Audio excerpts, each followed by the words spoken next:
Сайн байцгаана үзэгчтэй. Та яг одоо Inside Out подкастыг үзэж байна. Бид өнөөдрийнхөө дугаараар амьдралын чанарыг сайжруулж болох сайн дадал зуршлуудыг хэрхэн өөртөө бий болгох талаар ярилцахаар сэтгэл судлаач Нанди Эрдэнэийг урьсан байна. За сайн байна уу? Намайг Нанди Эрдэнэ гэдэг. За би Optimal Max компани Habido гэдэг дадал хөгжүүлэгч аппликейшний сэтгэл судлаач Нанди Эрдэнэ. Одоо сайн дадал одоо эрэг дадал хөвчүүлэгч аппликейшн гэсэн үг үү те? Маш гоё сонсогдож байна.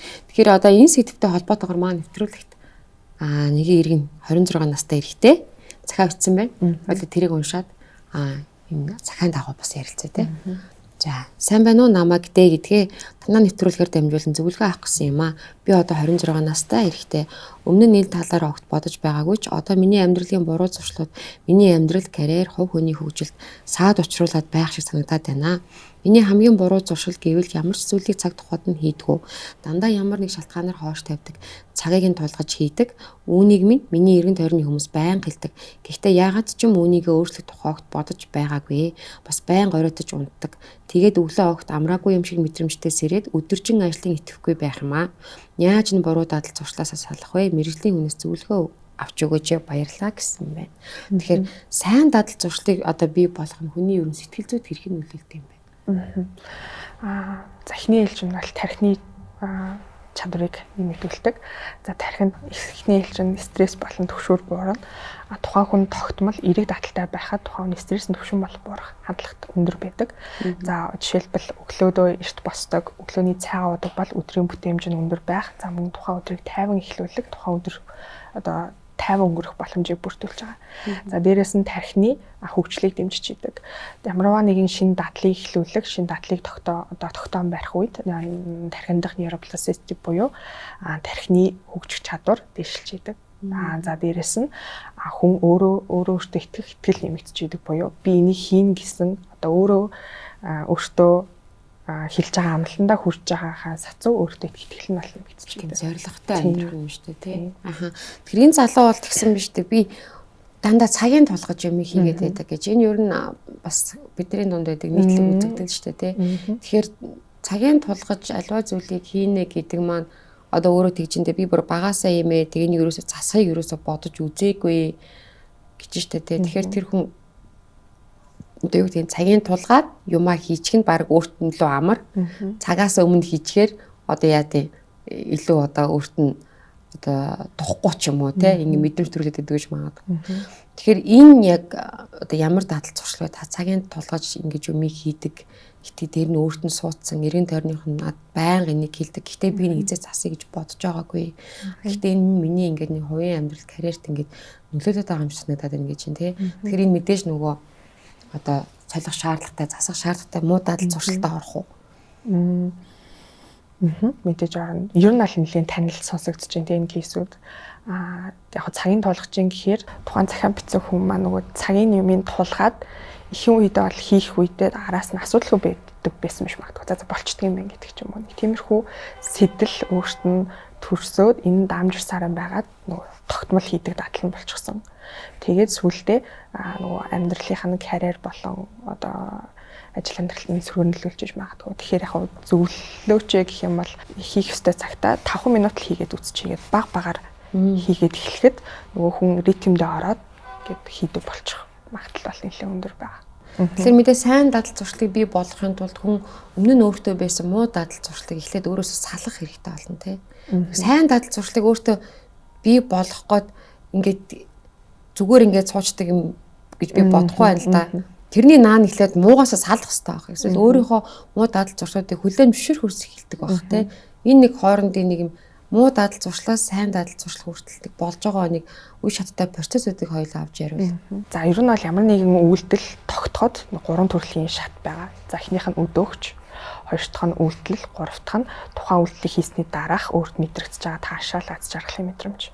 Тэгэхээр сайн одоо нөгөө хүмүүс илүү муу зуршлыг одоо хурдан сураад сайн дадлыг одоо хийхэд төвөгтэй байдаг ганцхан шалтгаан нь муу зуршил маш хурдан хугацаанд тухайн хүнд ийм таашаалын мэдрэмж өгчдөг. Жишээлбэл одоо бидний одоо сайн мэдж байгаа бид нар маш их хугацаа авч байгаа шүү дээ. Дижитал технологиуд маш их хэрэгжилж байгаа. Дижитал ертөнцид их байна. Тэр нь бидний нөгөө допамин буюу таашаал авах дааврыг илүү их ялруулаад байгаа болохоор бид нар тэрийг тавтай хийгээд байгаа гэсэн үг. Тэгэхээр ер нь бол байглаасаа хүн ер нь бол нэлээд залах уу? Бидний тарих бас их залах уу? Тарих юу хийх дуртай вэ гэхээр өөртөө таашаал авч байгаа зүйлийг л маш их тавтах дуртай байдаг. Тийм учраас хурдан таашаал авч байгаа зүйлсийг хийгээд тэр нь хэрэг сөрөг дадлах юм бол сөрөг зуршил болчихж байгаа юм. За эерэг дадал тогтоход яагаад хэцүү байдаг вэ гэхээр эерэг дадал хийх үеийн нөгөө таашаал авах мэдрэмж нь сөрөг үеэс хамаагүй удаан байдаг гэсэн үг. Жишээлбэл би нэг өдөр дасгал хийлээ гэхэд нөгөө утсаа оролцож байгаа шиг хурдан таашаалыг бол хийж авч чадахгүй болохоор хүмүүс шантраад эерэг дадлаас илүү сөрөг зуршлаа илүү хийх магадлал өндөр байгаад байдаг. Тэгэхээр ер нь бол ямар нэгэн эерэг дадал тогтоход бол нэг 2 сар гарангийн хугацаа шаарддаг. Тэгэхээр 7 хоног, 10 хоног гэхээс илүүтэйгээр нэг 2 сар гарan тухайн үйлдэлийг ойрын одоо богино хугацаанд давтамжтай хийхэд эерэг дадал илүү тогтох магадлал өндөр.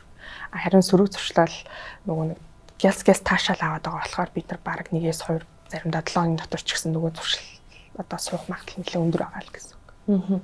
Тэгэхээр тухайн дадал зуршлыг сөрөг юм байна гэдгийг юу тодорхойлох вэ? Жишээ нь тухайн дадал зуршлыг хийсээр байгаад тухайн хүндээ ирж байгаа сөрөг үйл нөлөөллөөс нь үзэх үү? Эсвэл тухайн хүний дадал зуршил бусдад нөлөөлөд байгааг энэ сөрөг гэж тодорхойлоод байгаа юм уу? Жишээ нь энэ хүн болохоор өөрөө болохоор тэгээд шүү дээ. Би ингээд цагийн тулгаж юм хийдгээ. Гэтэ би нэг ерөөсөө болиё гэж бодвоо. Яг л өөрт нь нэг айхтар тийм нэг юм сөөгөр мэдрэгдэхгүй өөрөө тэрийг мэдрэхгүй те гэтэл бусд нь чи дандаа юм цагийн толгойд хийх юм а гэд хэлээд байдаг магадгүй бусдад нь аюу гайтай. Гэхдээ бас тэр хүн нөгөө өөрөө эсвэл анзаарахгүй байгаа юм болов анзаархад харсан чинь миний карьер болон хувийн амьдралд нөлөөлөд байх шиг байна гэд нэг юм анзаарахтай болж хэлж штэ те. Тэгэхээр энэ сөрөг дадал зуршил гэдгийг тодорхойлох жишээ нь тэр хүн өөрт нь сөрөг байхыг хэлээд байгаа юм нийгэмд хортой байхыг хэлээд байгаа. Ер нь аль аль нэг юм өөртөө сөрөг байж болно, эргэн тойрныхондоо сөрөг байж болно. Тэгэхээр нөгөө аль алийг тодорхойлж байгаа. Тэгэхээр яг нөгөө түрүүний хэлсэн их үед бол энэ залууд өөрт нь сөрөг санагдаагүй байсан ч гэсэн энэ үйлдэл нь давтагцаар юм байгаад эргэн тойрныхон болон өөрийнх нь амьдралын сөрөг нөлөөлж эхлэхээр ер нь бол болохгүй юм байна штэ гэж анзаарч байгаа гэдэг таны гаргалгаа зөв санагдчих. Манай монголчууд гэдэг юм уу залуучууд ер нь манай одоо тий арт иргэдэг чинь сайн дадал зуршил руу ингэж хувьсан орох ер нь чадвар хэр байдаг вэ? Энийг ер нь хэр сонирхож байна те? Одоо өөрөө чинь бас судлаад ингээ хараад ахад ер нь дадал зуршлаа солиё ингээ тгий. Миний анзаараад аваар зүгээр найз нөхдийн ингээ дунд ингээ хараад ахад ямар ч гэсэн сүүлийн үед одоо чинь нэг юм веб ч юм уу те иймэрхүү юмнаас гарсантай холбоотой юм уу ер нь тамхи татдаг хүмүүсэнд аяга багассан юм шиг надад байна.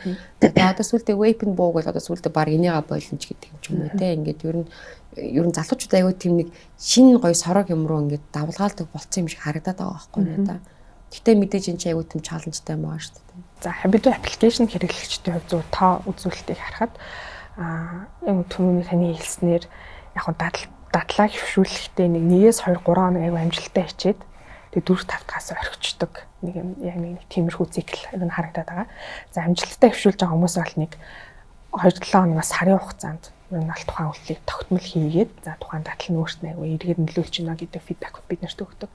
Хүрээлэл гэж ярьж байна те. Нөгөө дадал хөвшүүлэхэд амжилттай хөвшүүлэх магадлалыг ер нь 80% нь эргэн тойрны хүрээлэл бий болгодог. Найз нөхөд, ажлын хамт олон, гэр бүл хэрвээ тухайн хүн эрэг дадлыг хөвшүүлэхэд эргэн тойрны хүрээлэлд нь тийм дадал хийдэг хүмүүс байх юм бол тэрийг хөвшүүлж өөртөө тогтоом байх нь хамаагүй хурдан байх болно. Мөн гэр бүлийн дэмжлэг, эргэн тойрныхаа найз нөхдийн дэмжлэг бас тухайн үйлдэлийг бат бих болгоход нэлээд нөлөөлж идэг гэсэн.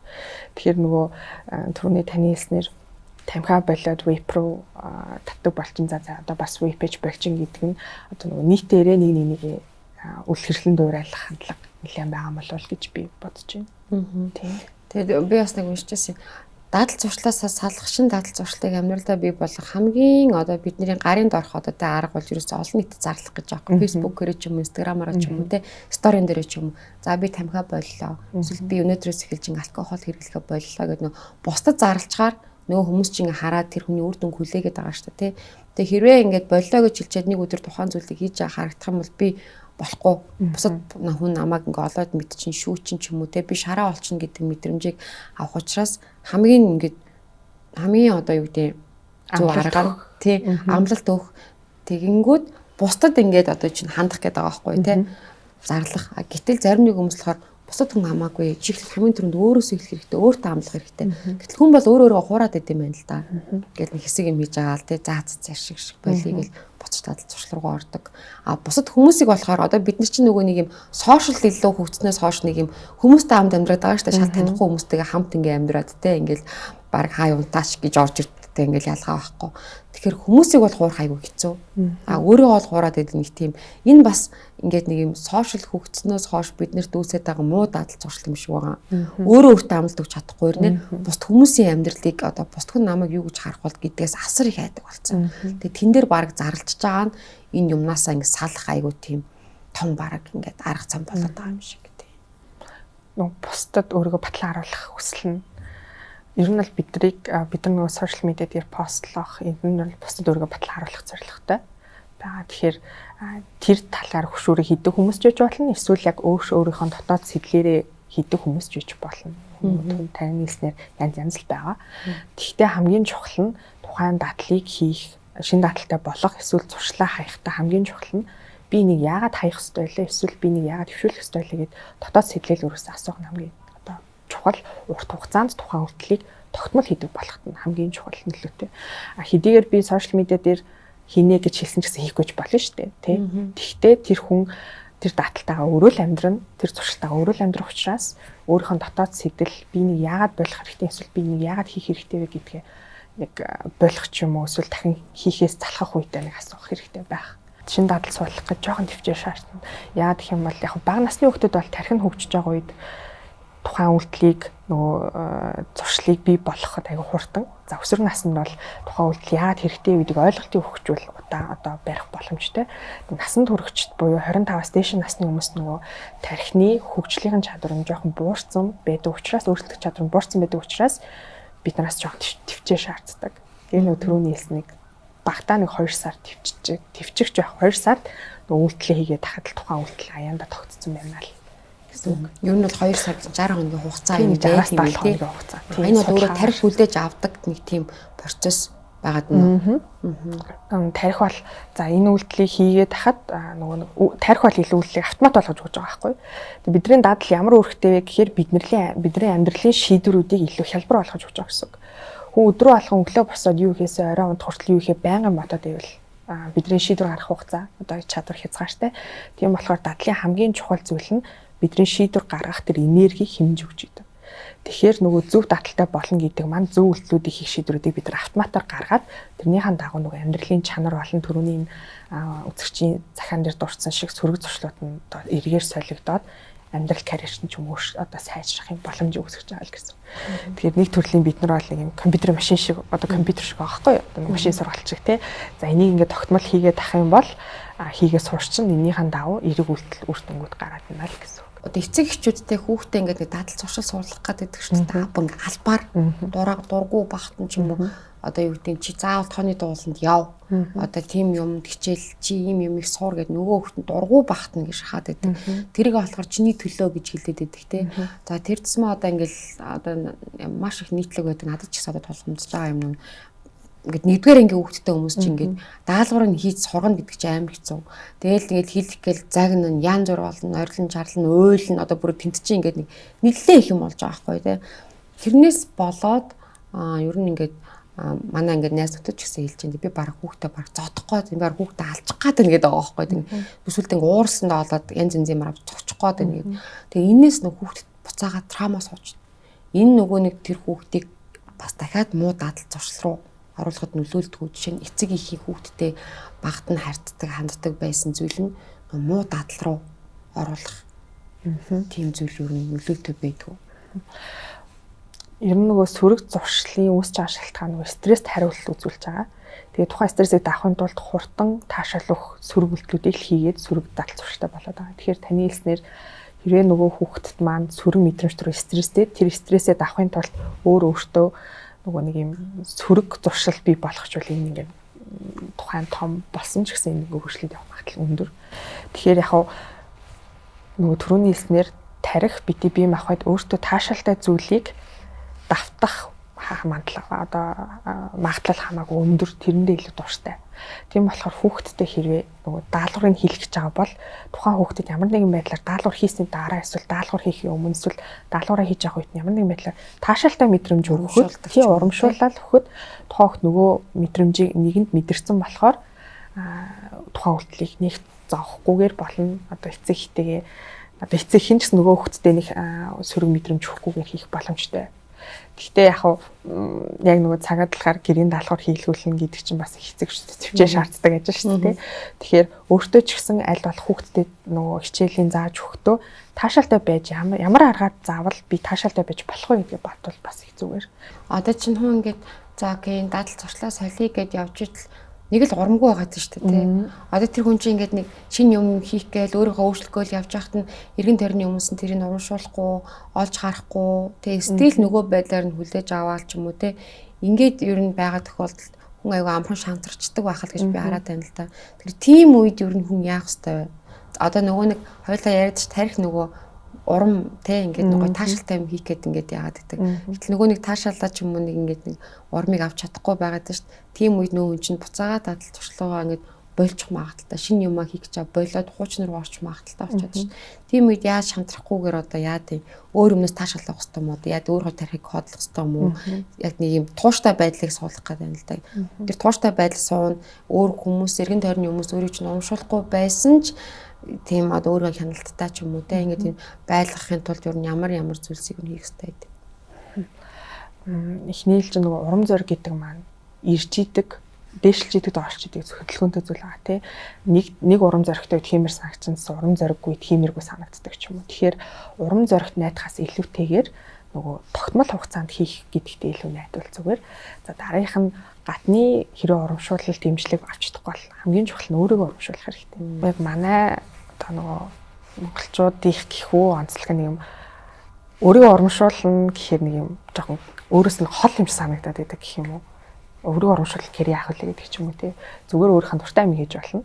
За дасгал хийснийхаа дараа за дасгалаар жишээ авах дасгал хийснийхаа дараа кофе уух дуртай бол кофе гоон гэдэг ч юм уу. Ямар нэгэн байдлаар тухайн үйлдэлийг өөрийнхөө дуртай зүйлтэйгээ холбоод нөгөө тогтмол хийдэг болсноор заавал одоо нөгөө урам зориг авах шаардлагагүйгээр ер нь хийх боломжтой л болно гэсэн. Тэр хүн ер нь нийгэмд өөрийгөө батлан харуулах ёстой тийм тэ зүйл юм уу? Эсвэл хамгийн түрүүнд өөрийнхөө эрүүл аюулгүй байдал, өөрийнхөө хамгийн сайн байдлыг бодох ёстой мó гэдэг юм хоёр юмн дээр одоо ингээл хүмүүс ингээл ань л да тэ.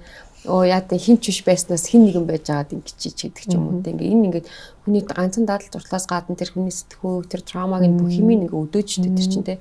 Заавал нийгэмдэр одоо хин нэг л байж хийж байгаа ажил айгүй мундаг хийгээл ч юм уу эсвэл заавал байр машин одоо юу гэдэг ингээ тийм л байхгүй бол ингээд айгүй хэцүү нэг болчиход байгаа юм шиг. Тэгэхээр хүн ерөөсөө бусдад ингэж хүлээн зөвшөөрөгдөх гэсэн хандлагаасаа болж ер нь тэр дадал зуршлуудыг бас ингэ сураад байгаа юм шиг надад мэддэг байхгүй. Тэр нэг өөрт нь буцаад айгу хортой тий. Тэгээд магадгүй өөр тэр нь буцаагаад өөрт нь хор нөлөөгөө өгөөд ирсэн цагт тэр хүн энэ буруу юм байна.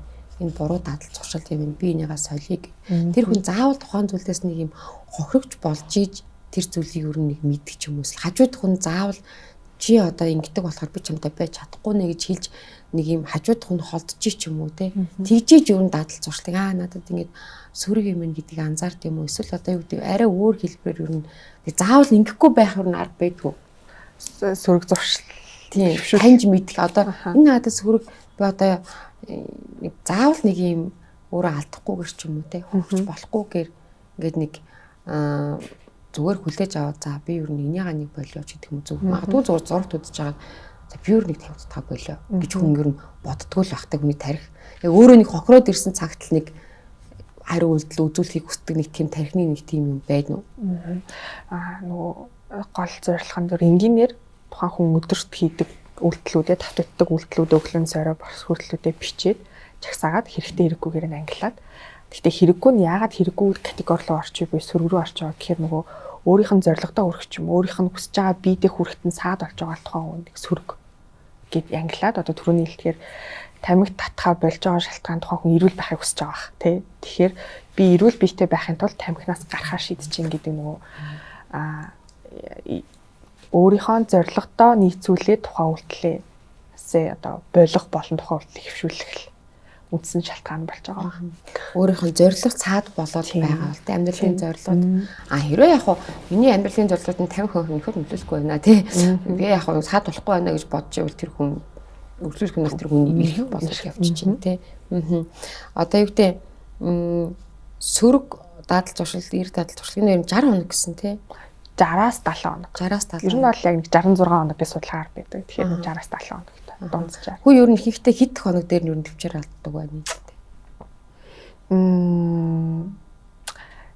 Яг уу янз. Гэхдээ их үеүүдэд эхний нэг 7-оос 14 хоногт.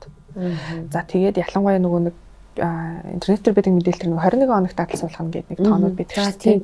Тийм. Тэгэхээр тэр 66 хоног бүр багаар ярьж байгаа гэсэн үг байхгүй. Тэгэхээр багтаа 21 хоног л хийчих гэдэг одоо сэтгэлгээг суулгах гэж би 21 хоног гэдэг одоо ах тоо гарсан бол үзэр таам гэлж байна. Тэгэхээр нөгөө ихэнх үеүүдэд буюу эхний нэг 20-30% хувьтай хүн нэлээд шантрах гэдэг.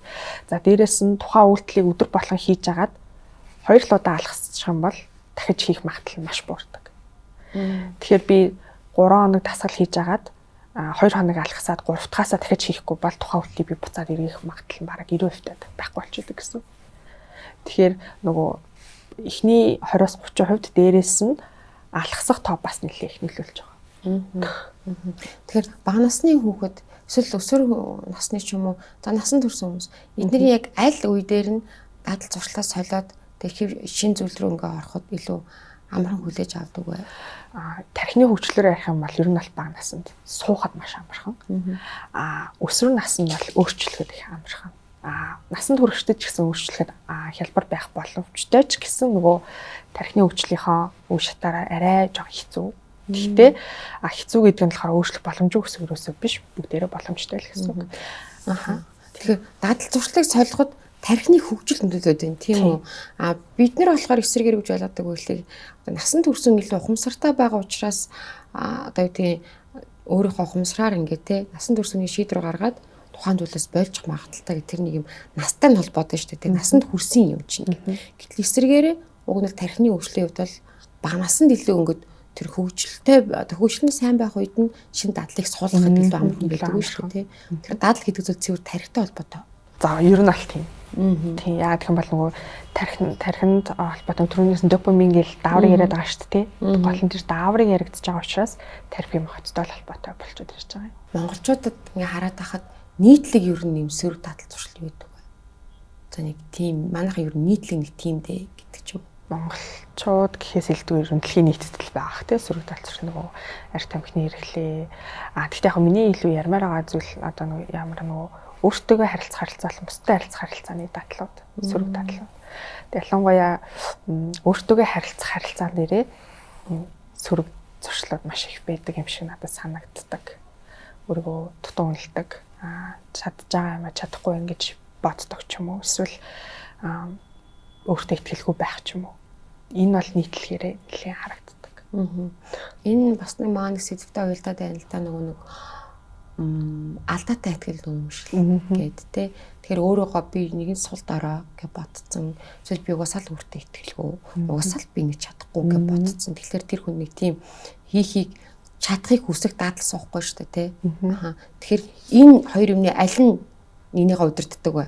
Аль хоёр нь? Одоо тэр алдаатай өөрийгөө бодоод байна шүү дээ. Өөрийгөө итгэлгүй, өөртөө итгэлгүй би ийм гэд түр өөрөө чи хэлснээр те ингээд ер нь өөртөө харилцаж байгаа харилцаа айгу буруу байна.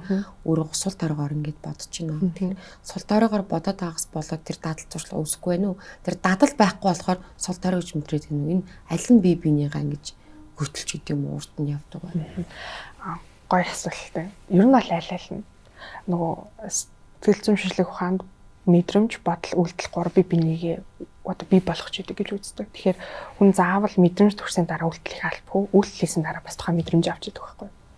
Тэгэхээр нөгөө заавал яг би дотроос сөрөг өөрийгөө итгэлгүй гэж бодож байгаа ч гэсэн ямар нэгэн үйлдэл хийгээд чадахгүй гэсэн юм хийснийхэн дараагаар энэ итгэл нэмэгдэн шүү дээ. Тэрнтэй адилхан аль алигаа л нөхцөлдүүлж байгаа гэсэн үг. Тэгэхээр заавал нөгөө тухайн би нэг чадна гэх мэдрэмжээ хүлээхгүйгээр ямар зөвлөлт хийгээд үцхэд араас нь мэдрэмж ботол чинь аяанда дагаад өөрчлөгдөх шинэ бодол, шинэ мэдрэмжүүд угаасаа орж ирнэ. Би нэг юм Joy Dispenza-гийн номыг уншижсэн байхгүй. Тархиа өөрчлөөд амьдралаа өөрчилгээд тэн дээр юусэн дадалтай холбоотой юм бичсэн байсан. Хүн альва зүйлийг 7 хоног хийгээд 14 хоног хийгээд 30 хоног хийхэд юу болдог вэ гэд. Тухайн зүйлийг 7 хоног хийхэд тэр хүний нэг юм давтамжтай үйлдэл болчихно. 14 хоног ингээд байнга хийгээд тахлаар за одоо цаа чи нэг ингээд нэг одоо юу гэдэг зан үеийн хөвшинтэнд суудаг ч юм уу те ингээд 30 хоног болоход одоо хүн юу гэдэг цаач угаасаа л нэг цагс тоглолтог хүн штэ сагс ч юм штэ ч гэдэг юм уу цагсанд дуртай штэ гэдэг. Эсвэл цаач угаасаа юм ухаа штэ ч гэдэг ч юм уу те ингээд стрессийг ингээд бусдаа төрөмгийн төгшүүртэй байх зан ингээд 30 хоног өдөр болго сар хийжүүл хүмүүс хандахтаа харахтаа нач айгүй стресстэй угаасаа айгүй ааш муутагж хараад байдаг ч юм уу тийм болдог. За тэгээ 60 хоног за тэгээ ингээд цаашдаа бүр ингээд явах юм бол тэр хүний амьдралыг тодорхойлдог гэдэг. Тэгэхээр тэр бодол ерөөсөө тархинд байдаг гэд. Тэгээд тархиа ингээд буцаагаад өөрчилчих юм бол амьдралын дадал зуршил амьдралаа өөрчилнө гэдэг тийм ном уншижсэн. Тэгэхээр энэ нөгөө нэг дадал зуршилт ерөөсөө хүний амьдралыг тэр чигт нь тодорхойлж энэ хүний хаашаа явах уу, хэн болох уу, хаана очих уу те ер нь амьдралын чиг зориул нь хаана очих уу гэдгээс тухайн хүний тарих тэр тархинаас гарч байгаа одоо те тэр нэг юм шийдвэр гаргалт те тэр шийдвэр гаргалтанд гаргачаад тэр хүн дадал хийгээд штэ нэг юм те нэг хийхгүй гэвэл угаасаа л хийхгүй те тийм хийхгүйгээ шийдвэр гаргах юм чи угаасаа л хийдгүү ч юм уу те тэгэн чи явсаар байгаа нөх хүний цаашдаа хаана очих вэ те энэ хүний амьдрал хэр хол явах вэ гэдгийг л заагаад байгаа юм шиг санагдаад байгаа байхгүй тэгэхээр хүн ярихаар зүгээр дадал туршил сольчиж болно штэ боловчл болно штэ гэд ингээд идэг. Гэтэл яг үүндээ энэ чинь ингээ бүр айгу том юм хүний амьдралыг бүр тэр чигт нь өөрчилж болох хэмжээний юм санагдаад байна надаа. Тийм нөгөө амьдрал бол үйлчлүүдийн л нийлбэр аа шүү дээ. Тэгээд таны хэлснээр хүн нөгөө юу хийн гэж хэлэхээс илүүтэйгээр юу хийж байгаагаараа л тодорхойлогдож байгаа. Тэгэхээр ямар дадлыг, ямар үйлчлийг давтамжтай ээжийн тухайн хүнийг тодорхойлтно тийм л болж байгаа. Энд дээр л санал нийлж гинөө. Тэгэхээр нөгөө бас тийм архины эмчилгээний газрын эмчнэр хэлдэг юм байл л дээ.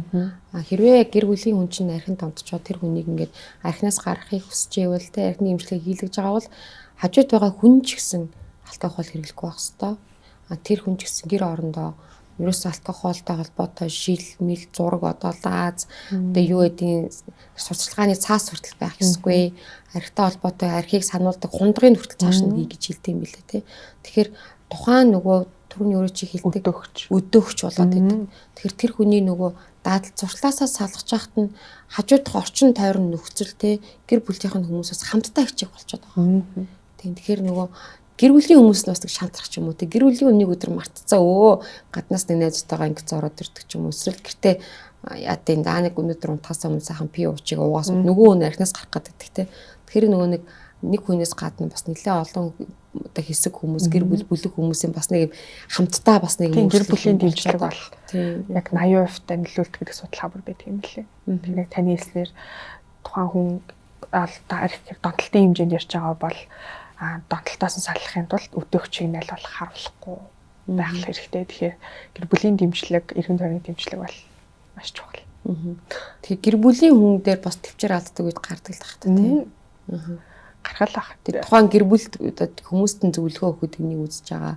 Магадгүй гэр бүлийнхаа хүмүүсийг за тэр нөгөө мөрөөдтэй тоглоом муцныхан тоглодог тоглоомоос холдуулмаар байна те. За би яхнаас нь гармаар, тавнаас нь гармаар байна. За одоо бүр тэр юу ямаар шүү дээ жишээ нь цахна. За энэ залуугийн шиг цагийн тулгаж хийдэг юм миний аав ээж нь засмаар шүү дээ те. Цагийн хуваарьд оруулмаар байна. Гэтэл нөгөөтг нь ингээд тэрнтэй зөрөлдөөд ч юм уу зөрчилдөөд байх. Тийм тохиолдолд гэр бүлийн хүмүүст өөрөө чи үйлдэл ямар чухал вэ? Найз нөхдөд ч гэсэн те. Өөрөө чи хандлага харилцаа нөлөөлөл ямар чухал вэ? Тэр хүмүүс яаж хандах ёстой вэ гэдэг тийм зөвлөгөө. Зөвлөгөө өгөх гэхээс илүүтэйгээр тухайн хүнийг өөрчлөх нь ямар хэрэгтэй гэдгийг нөгөө туршлага өөрчлөх гэж байгаа хүн болон гадналаас нарчаа гэр бүлийн хүмүүс нь мэдж байгаа тий одоо ямар эерэг даваа тал үүсэх вэ гэдгийг. Тэгэхээр түрүүний хэлсэн нөгөө өдөөгчийг нь хэрэг сөрөг зуршлаас нь гарах одоо салахт нь ханддаг баймар бол аль болох өдөөгчийг нь баг болгох хэрэгтэй.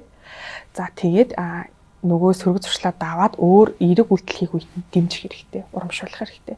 Тэр нь заавал ийм том байхалгүйгээр үгээр урамшуулж болж байна. За эсвэл чи чадж штэ гэж болж байна. А хүн дээрээс нь урамшуудлыг ямар байдлаар харахад илүү бидгүй гэх нөгөө агцаа мэдрэх. Би нэг 7 хоног хийгээгүй биш шүү. 7 хоног эсвэл энийг хийчлээ шүү гэд. Тэгээ нөгөө агцаа мэдрэхээр хүн илүү тухайн үйлдэлийг хийх магадлал өндөр байдаг байхгүй юу. Тэгэхээр агцыг нь мэдрүүлэх үг одоо бүр инженеэр хэлэхэд тийм урамшуул бас байж болох. Урам өгөх хэрэгтэй. Тэгэхээр сошиал медиаар хараад байхад бид нар нэгнийгаа жоохон буулидаад тийм ингээл өмсөн зүйлс хууц бие хаа царай зүсэр ингээл тэгэл явж идэг ч тэ доор нь комментууд тэгэл нэг нь муулаад тэгэхээр доор нь бүгд муулж эхлээл тэг нөгөө хүнийгаа бүр ингээд сэтгэл зүйн үед ингээ маш тийм хэцүү байдалд аваад чаад эсвэл бүр ингээд наа чи амар хөвгчлөлтэй байна атха дахиад хийгээд гэдэг сэтэл мэдлэг тэр хүнд өгөөл одоо тийм одоо сүүлийн тийм лайвд гарчлаа штэ ингээл илээ болоо тэнийг байгаа нь бид нар амар дуртай муртай. Гэтэл тэр хүний буцаад тухайн хүний амьдралд хүний маш сөргөөр нөлөөлж байгаа юм шиг би харагддаг. Хараад идэг байхгүй ингээд энэ хүнийг бид нар ер нь халаад байна да. Сошиалаар дамжуулж чинь хүмүүс нь хүнийг ер нь хөнөөгөөд байна да. Эргээд харахад те тэр хүн магадгүй сэтгэл зүйн асар өндөр гутралтай те эрүүл биш тийм хүн болоод хувирч штэ. Тэгэхээр би бас нэвтрүүлэхээр дамжиж үзэж байгаа хүмүүс нөгөө сошиалаар те олон нийт ингэж бусдыгаа бас юм буруу дадал зуршил руу алдаатай бодлууд руу битгүүлэх гэж би бас хэлгээд байгаад байгаа байхгүй бид нар ер нь ингээд бусдаа ер нь яаж нөлөөлөд байгаа вэ? Сошиал медиа яагаад бид нар илүү их одоо ингээд ороод байна вэ? Эсвэл яагаад хийж постлоод байна гэхээр нөгөө анхаарал татах хэрэгцээ, анхаарал авах хэрэгцээгээ бид нар хангаад байгаа байхгүй. Тэгэхээр түрүүний хэлснээр нөгөө хүнийг бүлидээд эсвэл лайв хийх үед нь дэмжиж ч юм уу те нөгөө хүндээ сөргөөр байлгах чинь гэхээр нөгөө хүндээ бид нар бас анхаарал өгч байгаа гэсэн үг. Нөгөө сөрөг үйлдэлийг нь хийх анхаарал нь улам өгöd байгаа. Тэгэхээр анхаарлаа эхлээд өхөө байлгах хэрэгтэй. Нөгөө тархийн дэмжээд байгаа гэсэн үг. Тэгэхээр нэгт анхаарлаа одоо хандуулахаа багасгах. За хоёр дахь нь нөгөө би яг ямар стандартад хүрэх гээд энэ үйлдэлийг хийгээд байна гэдгийг өөрөөсөө бас асуух хэрэгтэй болов гэж бодож байна. Агуу зүйл ингийн байдаг гэдэг шиг өөртөө ингээл өөрчлөлт хийхин тулд зүгээр өдөр тутмын хийж байгаа юм л да. Хичээл те. Багаас эхлээл гол нь тогтмол. Тасарлаа гээд хайж болохгүй өргөжлүүлэх хэрэгтэй. Нэг тийм амар супер баатар орж ирэх юм уу эсвэл айгүй тийм том үйл явдал болж иж миний энэ юм өөрчлөгдөн гэж бодхоос илүүтэйгээр зөв өөрөөсөө эхлээд жижиг зүйлээс ингээд болоод эхэлвэл бас үртэн за нэг 60 хоног гэдэг чинь ууг нь бол зөв чаленж гэдэг нэг юм туршаад үзье гэд өөртөө бас нөгөө тухайн дадлаа айтайхан одоо нэг таашаал үе гэх юм бол зүгээр оролдоод үзье нэг сорилт штэ 60 хоногийн дараа тэрл үзэх нэг юм энгийнээр өөртөө ойлгуулчихвал таны хэлснээр айгүй хурдан. За сэтгэл судлаач Нанди Эрдэнэтэй хүрэлцэн ирж бид нартай бас нээлттэй ярилцсан маш их баярлалаа. Нэвтрүүлгийн дэмжин ажиллагч Элит цэцгийн салон. Цэцгийн соёлыг элит цэцгийн дэлгүүрээс. Манай нэвтрүүлэгтэй хамтран ажилладаг элит цэцгийн салон бас Монголдо нэлийн дээд зэрэглэлийн цэцгүүдийг хамгийн гоёор одоо боож багалгаар алдартай тийм. Тэгээд танд өөрт чинь баярлалаа. Яг өмсөн цамцтай адилхан цэвэр. Энэ жилийн бас 25 оны тренд үү.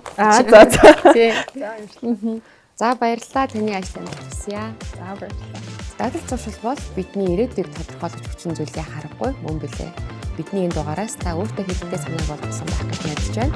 Дараагийн дугаараар дахин уулзлаа. Баярлалаа.